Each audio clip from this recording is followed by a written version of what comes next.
Hi folks. Well, today I wanted to talk to you about Scottish clans again, but this time I want to talk to you specifically about the Scottish borders clans. So these were the clans who were down in the border area of Scotland. Whilst when people are talking about Scottish clans, most people tend to think of the famous Highland clans, such well-known clans as MacDonalds, Campbells, Mackenzies, MacLeods, Macintosh, Cameron, Fraser, Gordon. These names are very well known. And the history, the sort of tortuous history, of these clans is quite well known as well. They're never ending inter-clan warfare and, sort of endless disputes with the Scottish Crown and things like that. So that's often what springs to people's minds, as it were. But however, what is not so well known is that in terms of power, pure power, and what you might call continual strife, the Scottish border clans probably surpassed their Highland cousins, both with the power that they wielded, not only within their own area but within Scotland, and also for the intensity and the brutality of the feuds and warfare that they conducted, both between their own fellow border clansmen and also with outsiders. So yeah, the Scottish border clans, I think, are a surprise to many people, and one that you really need to understand Scotland. Anyway, let's quickly just look first and foremost at what region, what area are we talking about when we talk about the Scottish borders? What is the area?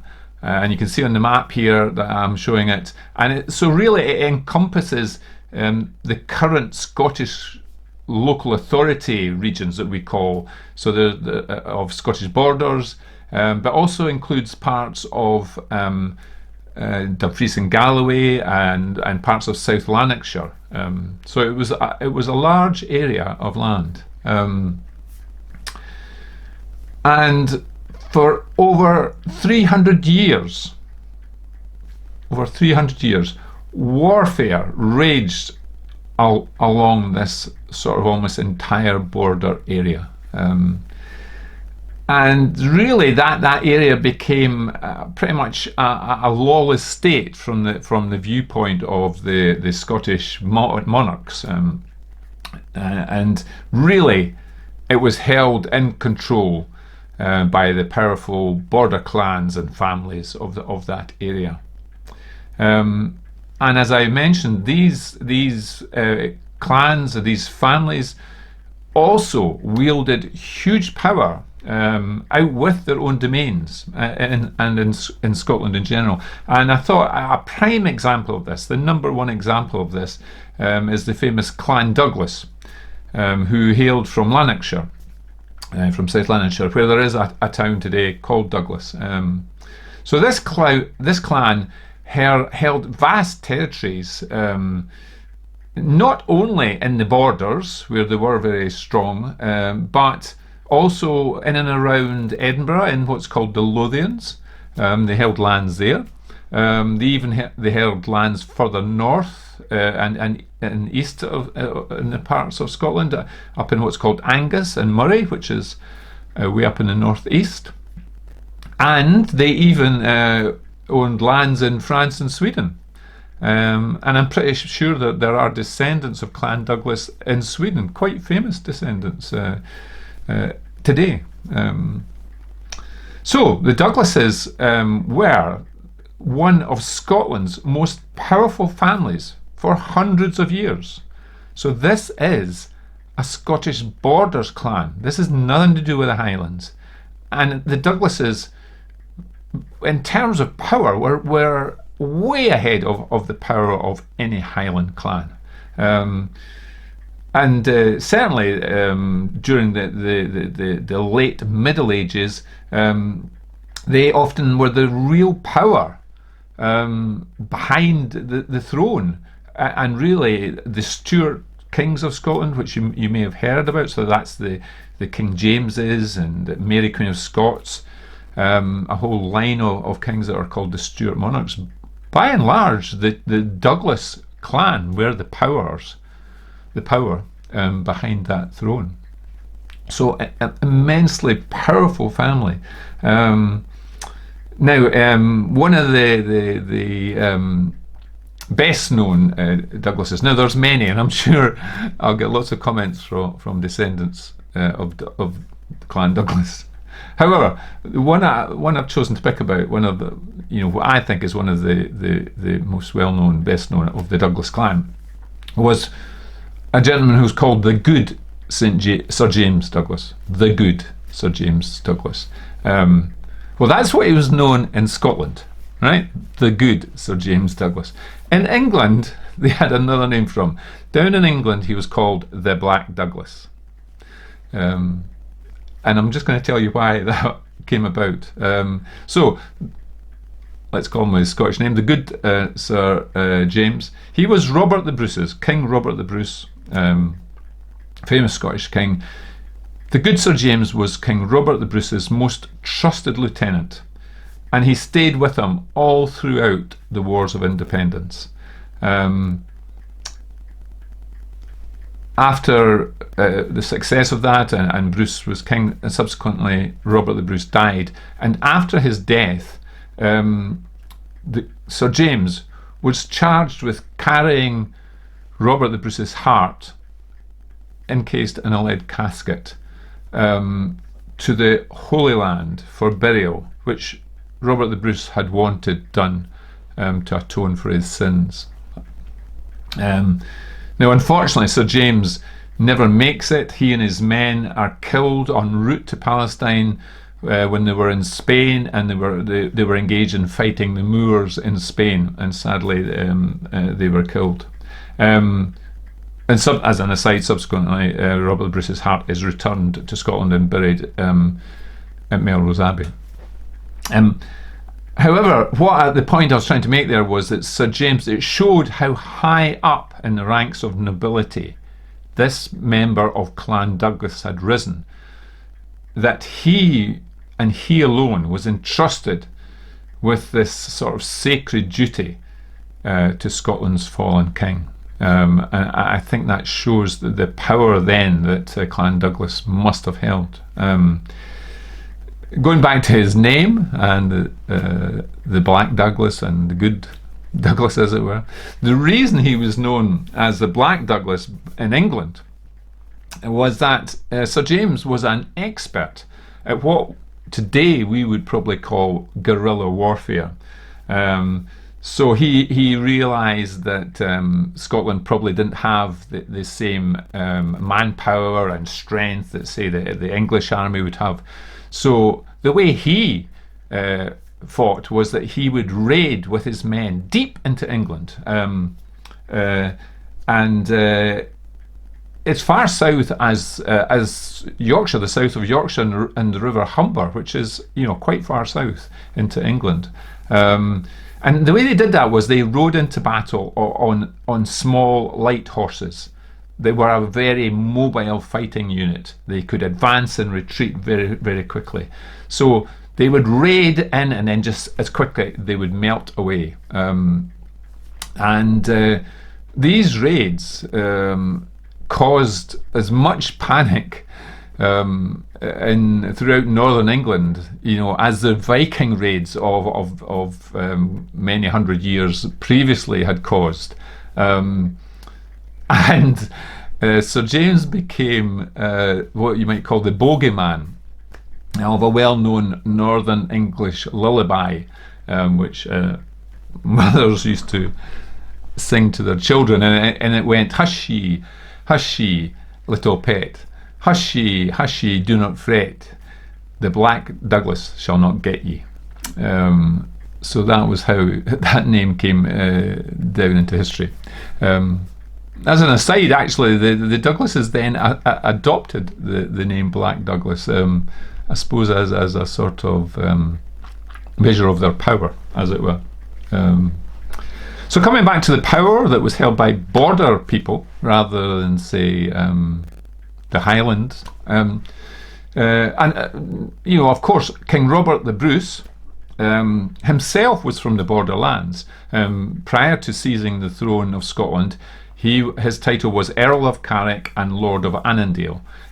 So many of you will know Annandale is this beautiful area in the borders around the present-day town of Moffat. If you ever managed to get to visit Moffat, you're in the heart of Annandale. So that was part of Robert the Bruce's lands. Although he and his family owned many lands in England as well, as did many Scottish nobles at that time. Just a small wee historical aside there, however.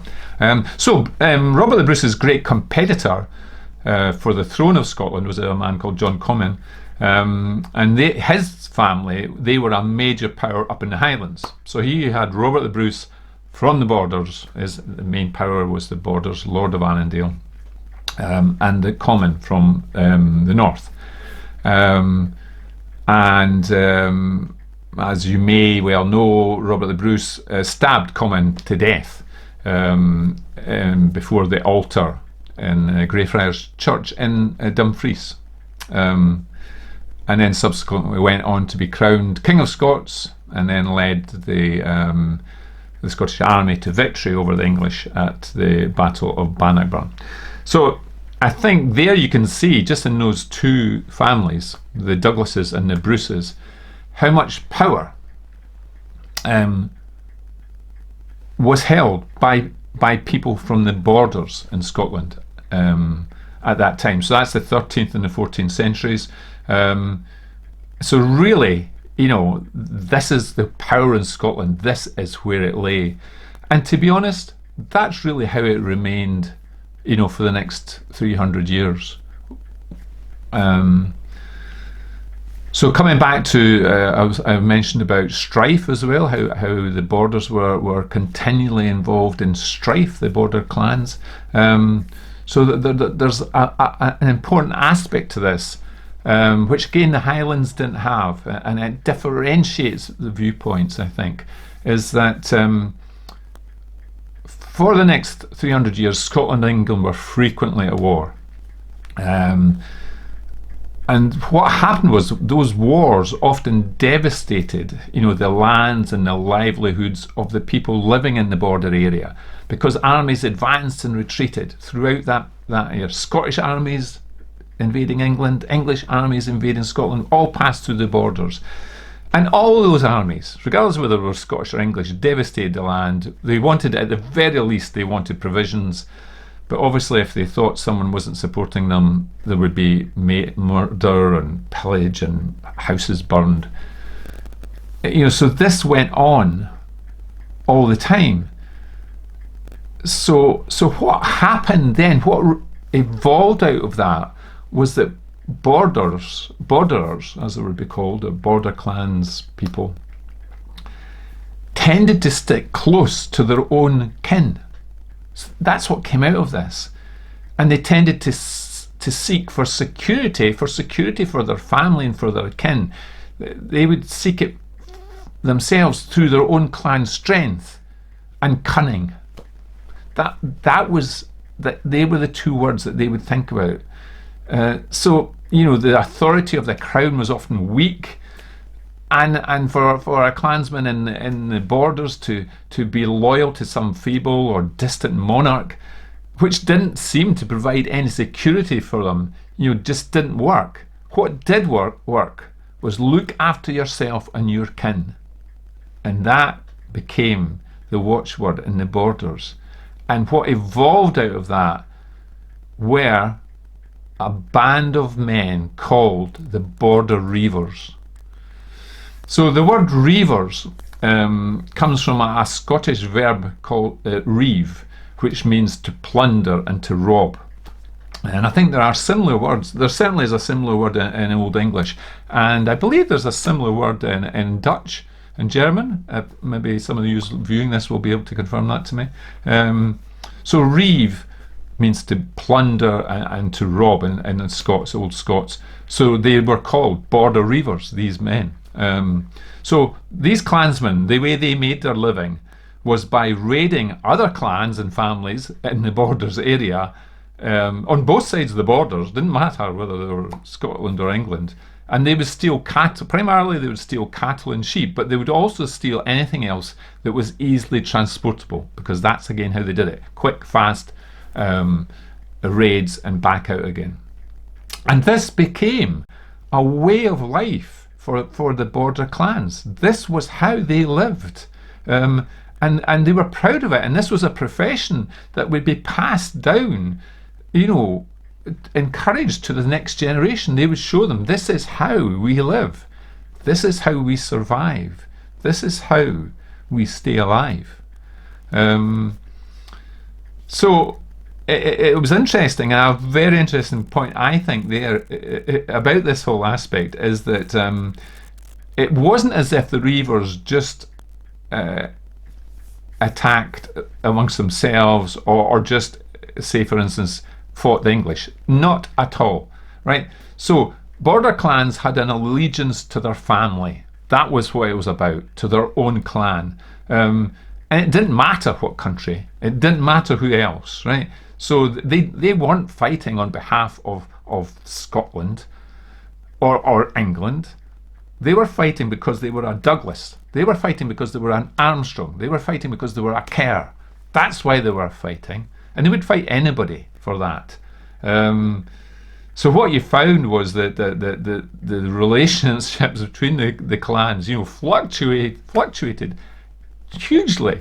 So from sort of uneasy alliances that they would create an alliance with a clan, and then that would get broken, to sort of what you might think is open, deadly feuds that could go on for hundreds of years. I mean, hundreds of years. And often it would take very little to start one of these feuds, but once it started, that's it. And then, you know what happens in these circumstances. Another murder leads to another excuse for another raid, for another murder, and so it went on, and so it went on.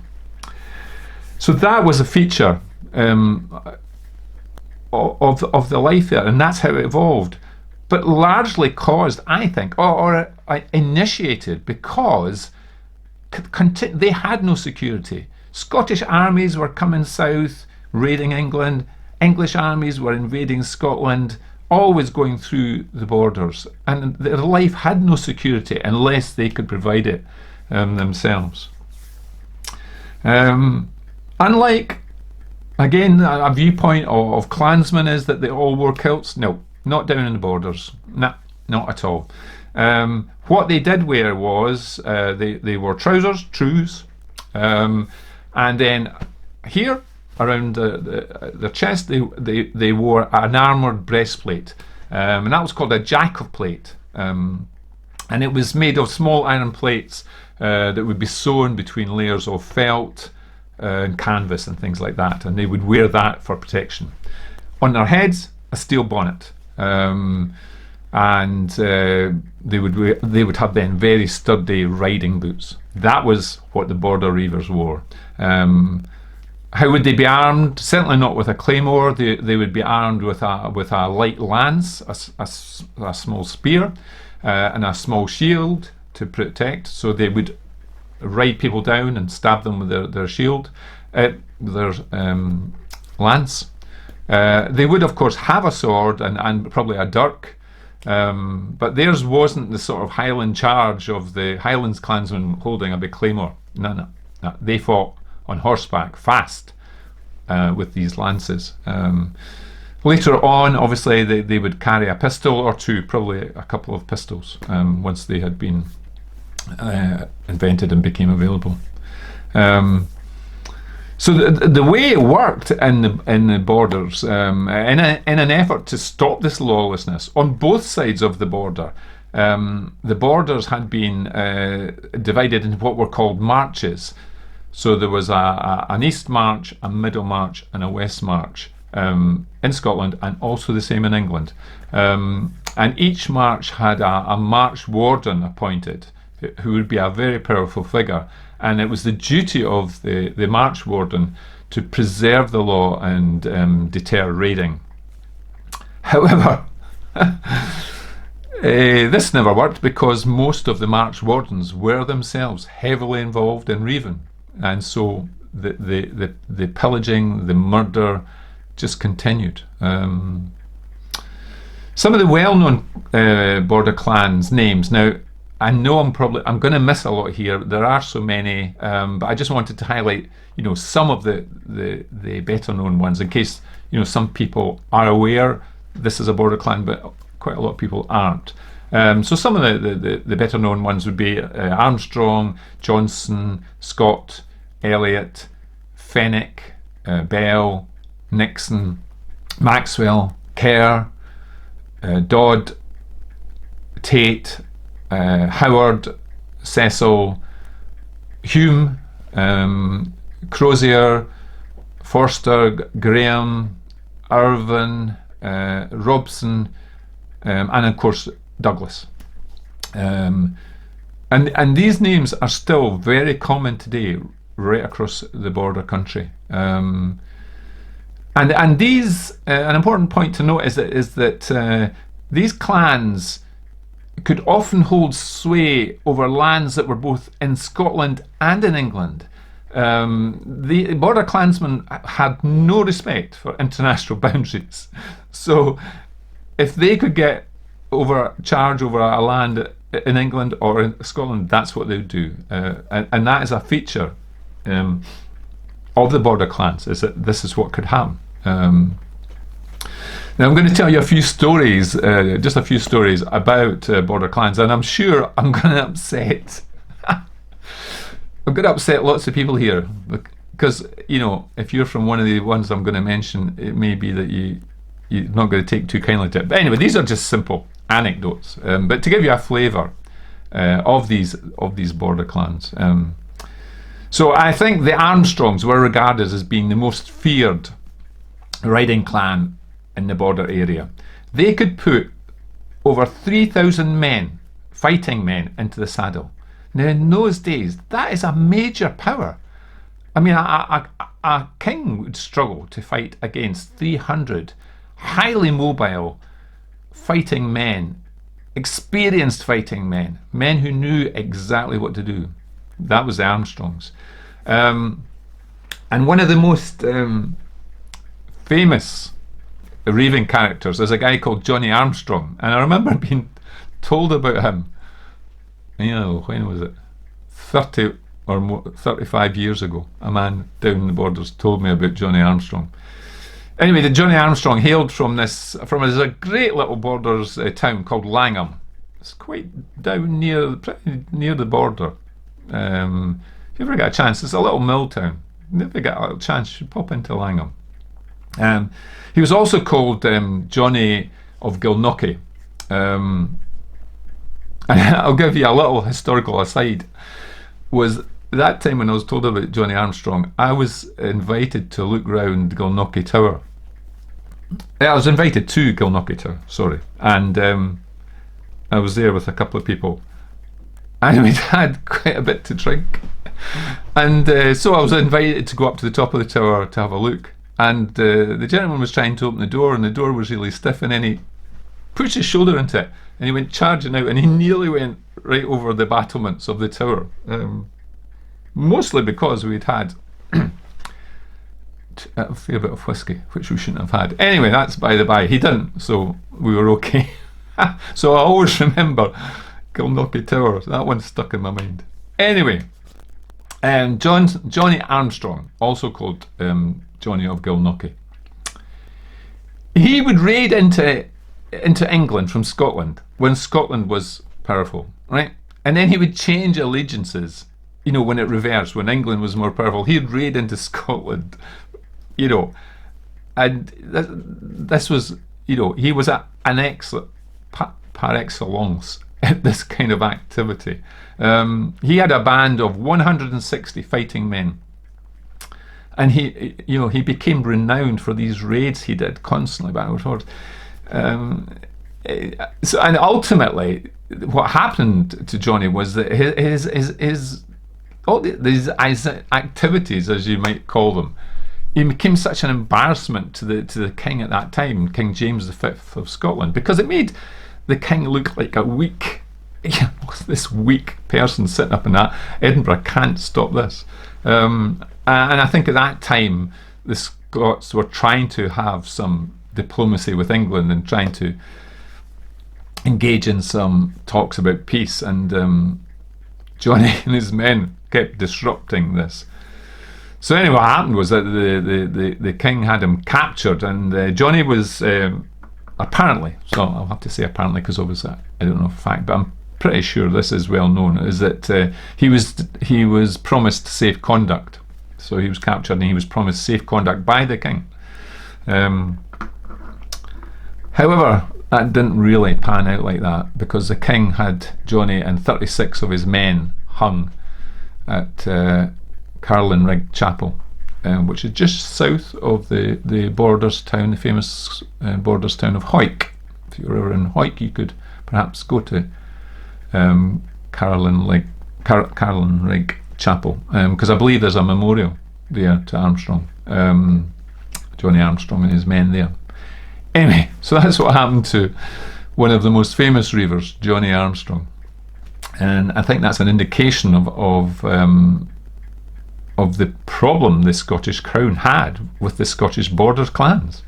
Anyway, let's move on. The Elliots, very well-known border name, many people down in the Borders with the name Elliot. They were Scottish Borders clan, but occasionally were happy to be under English protection, and they had a long-running feud with the Scots, another well-known Borders clan. And during that period, which was when Queen Elizabeth I was on the throne in England, they received a regular subsidy from Queen Elizabeth I of England whilst they continued their feud. So that gives you an example of the murky politics of life in the Borders. Another well-known name, Graham. Yep. So the Grahams, again originally Scottish, but quite happy to be on either side, really, depending on which way was best for them, to be honest. And next to the Armstrongs, the Grahams probably were one of the most troublesome clans in the border area, and they were forever making dual allegiances, which created lots of confusion. So they would say they were allying with one family, and then they would actually ally with another, and I think they were quite renowned for that. The Humes, which is actually Humes, can be spelled Hume, but can also be spelled Home, but they're all pronounced Hume. So that's Humes as one of the great names in the Scottish Borders, been there a long time. They were usually in charge of the East Warden of the Scottish Borders, which was the March. Sorry, they were the Scottish East Warden, but the East March, which is right over at the coast. And although they frequently were in trouble with the Crown, the Scottish Crown, they somehow managed to get away with things, and they never ever lost their eminence and their influence. So they remained, a well-known and a powerful family in the Borders. Johnsons, another well-known border name. Many people with the surname of Johnson. And they were very powerful reavers, well known as reavers. Also frequently they were march wardens as well, which highlights my point about why it never stopped. And they had a long running feud with the Maxwells, which again is another well known name. So the Johnsons and the Maxwells, it was, I think, the longest and the bloodiest in border history. their feud just went on and on and on. Kerrs, I mentioned before, Kerr, a very well-known borders name, and they were really the leading clan in the Middlemarch, Scotland, and they were frequently the wardens of it. And it was said there was no family more active in reaving than the Kerrs. So they must have been really good at it for that to be said of them. And as I mentioned, the Scots, who were in conflict, they were a powerful family as well, quite a well-known name, Scott, and again they were both very strong as reavers, but also as officers and wardens and things like that. So you can see that trend there, can't you, that the really big powerful clans were also making sure that they were the march wardens, so that they controlled everything. However, all good things come to an end, as you might say. 300 years of strife. Anyway, the power of the border clans, and also the Highland ones, it disrupted Scotland so much. I mean, there's no way you could describe Scotland as a integrated state of any way, shape or kind.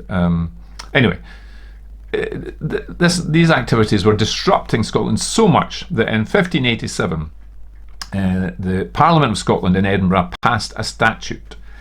And this statute was for the quieting and keeping in obedience of the disorderly subjects of the borders, highlands and islands. Right? And attached to that statute was a roll of surnames which listed 17 border clans and their chiefs that had to be put in order, as it were. However, that didn't work either. Another one didn't work. And by the death of Queen Elizabeth I of England in 1603, by the time of her death, things had got so completely out of control along the whole border area that the English government was even considering rebuilding the ancient Roman wall called Hadrian's Wall. Now, this is a wall that the Romans built that divided England from Scotland, and the Romans built it to keep the Scottish Picts out. But lots of it's still there. You can go and see it. It's a great visit. Anyway, that shows you how bad things had got, that the English government were considering doing this.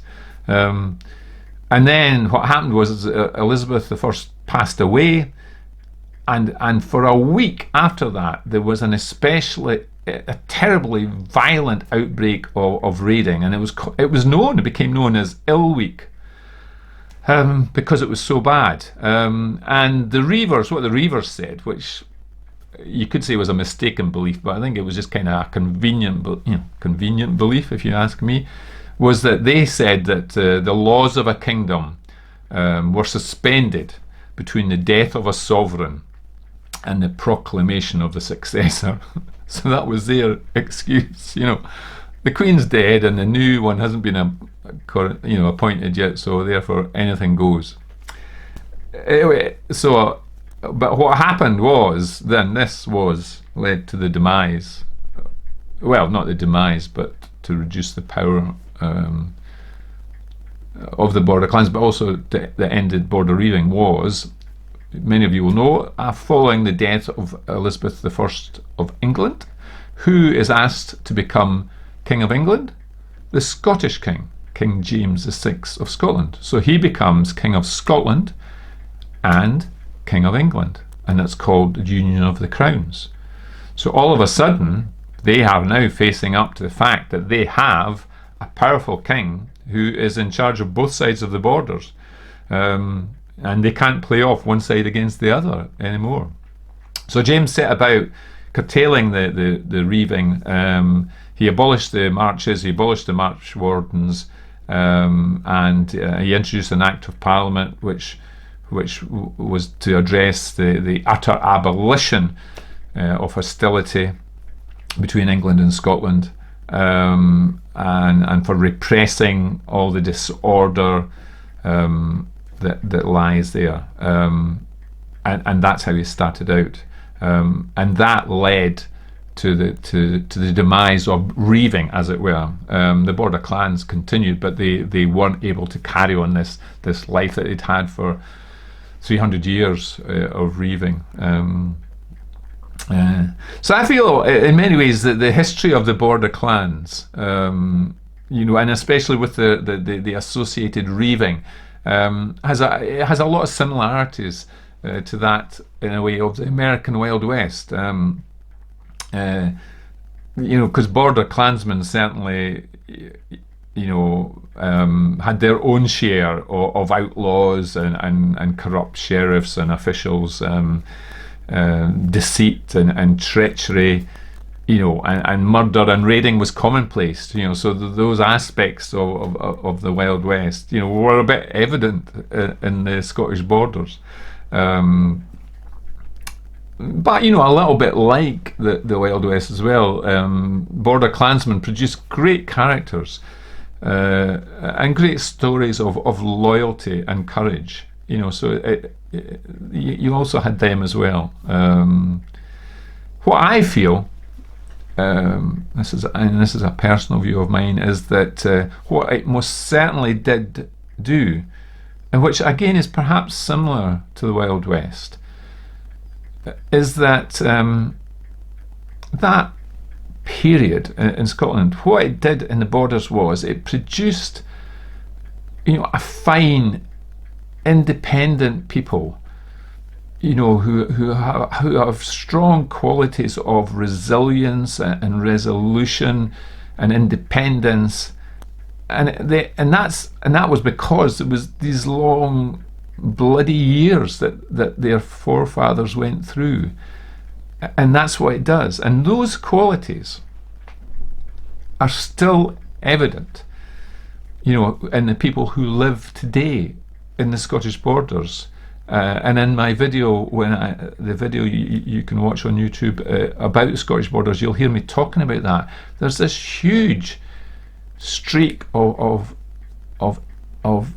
independent, strong people, you know, who look after their own communities, and so you have all the good parts of that and the bad as well. So the Scottish border towns are very known for looking after their own people, and that's nice in many ways, and that's still there.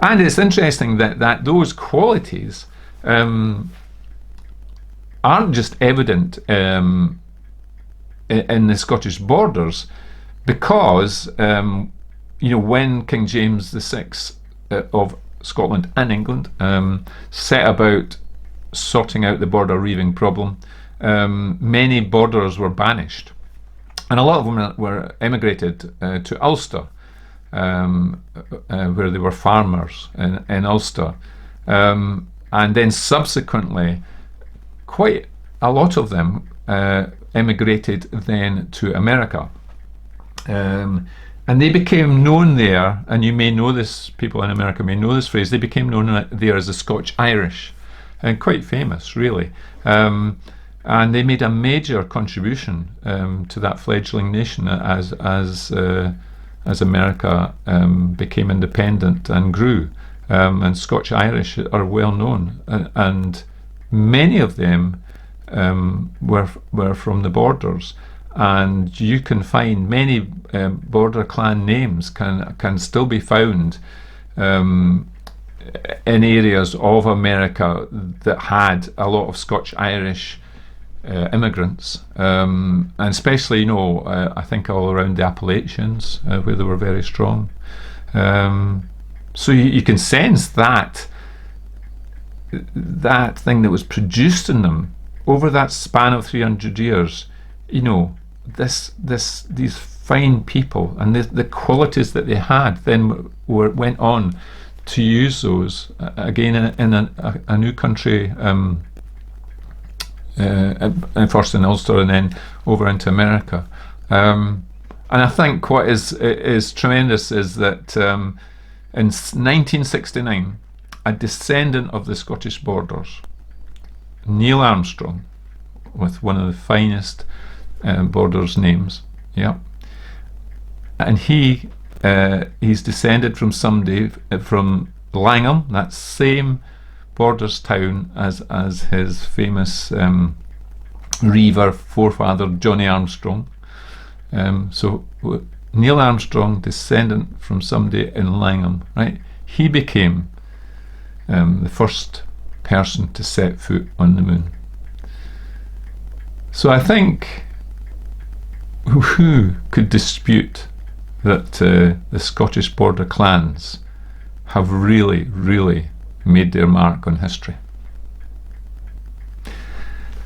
Well, as usual, I hope you've enjoyed that little insight into aspects of Scottish history.